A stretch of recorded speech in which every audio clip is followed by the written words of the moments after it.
Mas eu quero falar aqui sobre a Lei da Cultura Limpa, né? Foi uma lei apresentada, um projeto apresentado em 2011 pelo então deputado estadual João de Deus. Ele já era suplente convocado, né? Me parece que ele elegeu uma ou duas vezes e depois vem exercendo mandatos como suplente. O deputado João de Deus é bastante atuante no que diz respeito a essas questões relacionadas ao PT, a essas pautas do PT. E o que é que diz a lei? A lei diz que o governo do estado não pode gastar dinheiro público com a contratação de bandas de forró que utilizem nas suas músicas expressões de duplo sentido, palavras de baixo calão, versos que atentem contra a dignidade da pessoa humana, principalmente contra a sexualidade juvenil, infanto-juvenil. Músicas do tipo Rala a Tcheca no Chão, do tipo... Bom, são exemplos, né, que a gente pode... Mas esse exemplo já é bem significativo. Não tem sentido você pegar o dinheiro público e gastar com esse tipo de produção, de promoção, de música. Geralmente as músicas que esse pessoal canta são músicas de duplo sentido e procuram exatamente denegrir a condição humana. O dinheiro público não é para isso. Então foi muito bem-vinda a lei. Na época, eu lembro, eu estava na rádio Teresina FM e no Diário do Povo, jornal impresso, e fiz editoriais tratando sobre isso, comentando, achando a importância disso, né, do quanto é importante você ter uma lei que valorize a produção cultural positiva, a produção, eu não estou falando no sentido positivista, eu estou falando no sentido de valores mesmo. Produção cultural limpa, tanto é que o nome da lei é Lei da Cultura Limpa. Só que com o passar do tempo, e no próprio governo, que foi promulgada, essa lei foi apresentada na Assembleia em 2011, foi discutida e votada já no ano de 2012, promulgada pelo então governador Wilson Martins. O próprio governador Wilson Martins, logo depois da promulgação dessa lei, ele contratou uma banda chamada Parangolé para inaugurar o novo Parque Poticabana, que já está de novo passando por uma reforma, né? Sempre. Se fizesse a manutenção normalmente, se entregasse, porque na época foi feita uma terceirização do parque. E a empresa não cuidou, não fez manutenção nenhuma, apenas usufruiu das benesses, do dinheiro, mas não cuidou absolutamente do parque. E agora ele está sendo novamente reformado. Mas essa não é a questão é a música, né? Vai ser feita agora, em dezembro, no Parque de Exposições de Seu Arco Verde, na BR-343, em Teresina, uma série de shows com bandas de forró. E a grande maioria dessas bandas traz músicas de duplo sentido. Então, se tem uma lei que proíbe, o que é que justifica se contratar uma banda com essa característica? Se tem uma lei que diz que não pode, por que é que pode? Por que é que o governo pode ferir a lei? E onde é que estão os nossos músicos? Onde é que estão os nossos artistas?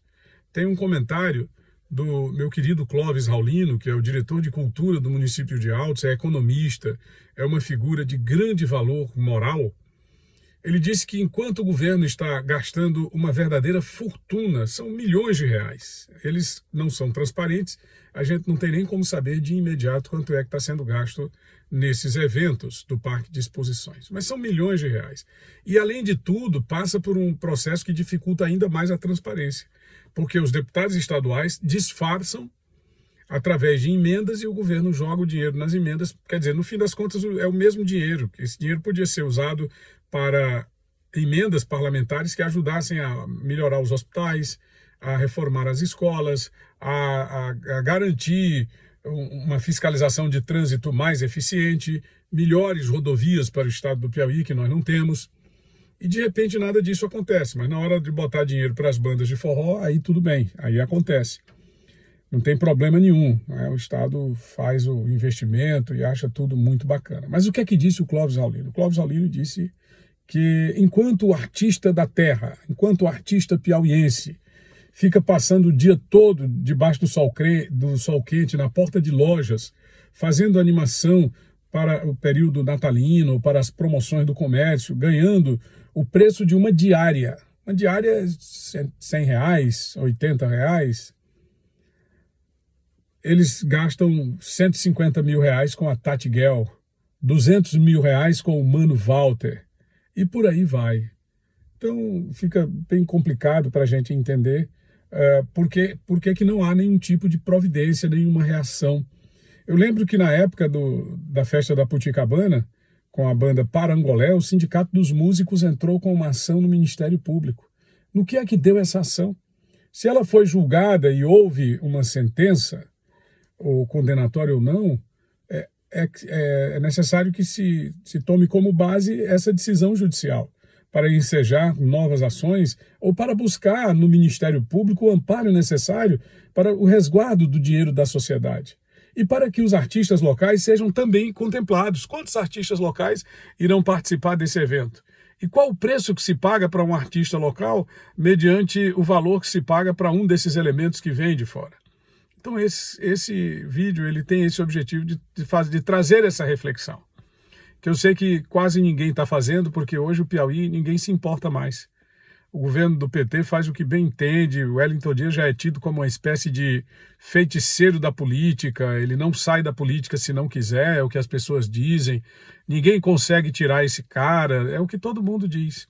Eu, pelo contrário, acho que se as leis fossem cumpridas e cobradas da pessoa do governador, se as instituições funcionassem, quer dizer, quando esse camarada, para meter a mão no dinheiro do povo, para roubar o dinheiro do povo, ele não tem nada de santidade. Quando é para punir, diz, não, mas ele é um camarada muito gentil. Mas claro, eu não conheço nenhum criminoso que seja grosseiro, a não ser talvez um traficante no Rio de Janeiro, um desses mafiosos da Cosa Nostra, que não precisa efetivamente ser simpático, não é?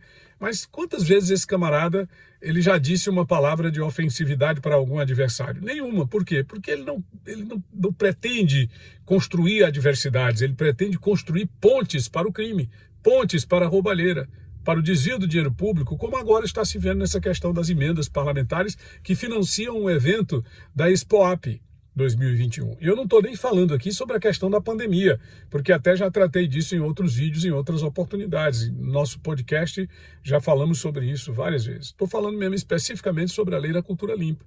Quer dizer, em plena pandemia, que é um crime de lesa pátria e, aliás, de lesa humanidade. Porque hoje nós temos restrições, o próprio governador define restrições no novo decreto que ele baixou no final de novembro. E no começo de dezembro vai realizar uma grande aglomeração na Expoap. Mas a Secretaria de Desenvolvimento Rural disse, pessoal, que as pessoas que estiverem sem máscara serão colocadas para fora e nem entrarão. Vai ser necessário o passaporte vacinal, etc. Vai ser muito bacana, né? Não há como transmitir nesse caso, pelo menos de acordo com o governo. Sinceramente, não há redução de riscos possível para uma situação como a que estamos vivendo no mundo todo. São vários os problemas que o governo coloca diante dos nossos olhos por conta desse evento. A gente não enxerga, claro, porque não quer. Tony Rodrigues, esse é o nosso podcast. Eu agradeço a você, peço que compartilhe o vídeo com amigos, familiares e admiradores. Até o nosso próximo encontro.